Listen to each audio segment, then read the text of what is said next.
કોઈ પણ અફવા ઉપર તમે વિશ્વાસ કરો ને એટલે એ અફવા છે ને એ સાચી થઈ જાય 99% આવું બને.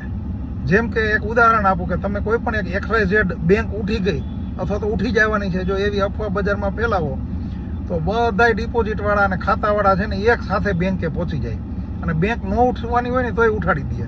અત્યારે પેટ્રોલનું એવું જ છે. અત્યારે રાજકોટના બધાય પેટ્રોલ પંપ ઉપર જેને જરૂર નથી ને એ લોકો પેટ્રોલ ભરાવવા માટે લાઇનમાં ઊભા રહી ગયા છે. પેટ્રોલ નહીં મળે અને મળશે ને તોય બહુ મોંઘું મળશે આવી અફવા સાંભળી અને બધા લોકો એટલી લાઇનમાં ઊભા રહી ગયા, કલાકે કલાક 2 કલાક સુધી વારો ન આવે એટલા બધા ઊભા રહી ગયા છે અને પેટ્રોલ પંપના પેટ્રોલ બધા ખૂટાડી દીધા છે.